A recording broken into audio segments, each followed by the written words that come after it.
So the crappy lights on my crappy Shorelander trailer finally gave up.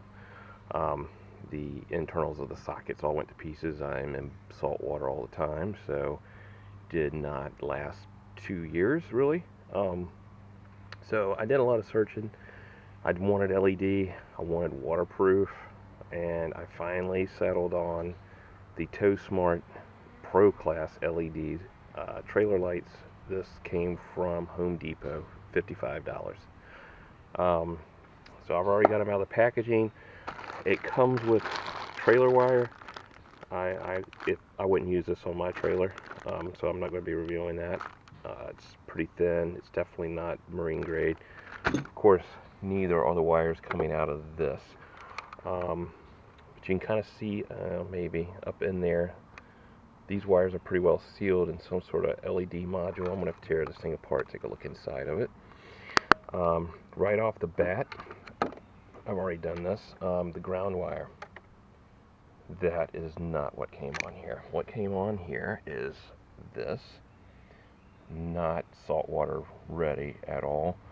I'm pretty sure it's aluminum. I cut one of them just to see if it was possibly tinned copper. It was not. So cut that off, put on a tinned copper marine grade heat shrink connector here. This actually has some sealant up in it. I've used it on several things, but it has got to be better and more sealed than the original one. All the nuts, bolts, oops, got me a little turned in there, gotta fix that. Everything is so far is stainless steel. So let me get these hooked up and see. Yeah, so I had to take it apart. I wanted to see what's inside. So here's your LED module, lens, and a little side lens, and a housing here. Nothing spectacular here. I will say this housing is really pretty flimsy feeling, but yeah, I'm gonna have to put this in some water. Alright, so here's the LED module that comes out of the taillight. Doesn't look very sealed to me. Now where the wires go in looks nice. That's pretty sealed up, so of course I just got to stick it in some water, see how it does, see if I see any bubbles or anything coming out. So this is how it would go underwater if it was on the trailer. Not seeing any obvious signs. Make sure I got a good amount of water over it.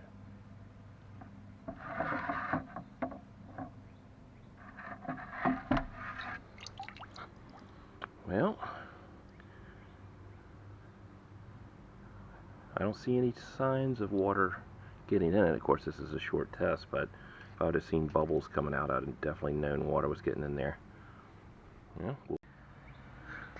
Now, so after putting a little eye connector on this for the ground, I come back here and realize my trailer has an actual ground wire run. I guess because this is the galvanized trailer, they went ahead and did that. So I still use my marine grade crimp and heat shrink on here, which came out good. The only weird thing is my trailer, they actually shoved the wires back up in here and then just kind of flatten them out behind the light here. There's no real path for them to run over there. The other thing I've already realized is the included what do you call it, license plate bracket will not work with this. It's too short and it hits this metal here, so I'm going to use the old one. Not a big deal. Let me get this mounted up.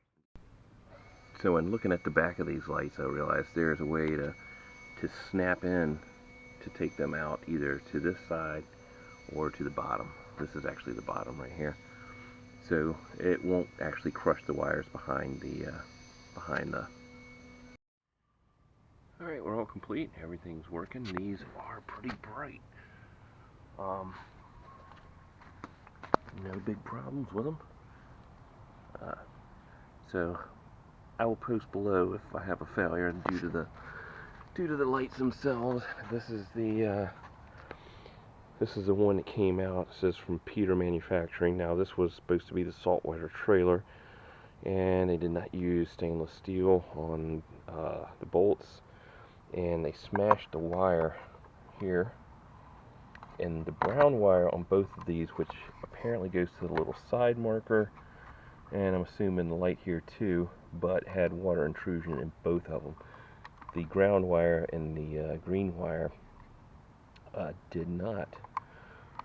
They both look good. The brown wire on both sides though did have water intrusion. I cut it back as far as I could to try to get away from it and clean it up some. I'm probably going to have a wiring failure next, but I'm happy with these for what they are, and they're definitely a lot brighter than the originals. And like I said before, I'll post in the comments below if I have a failure.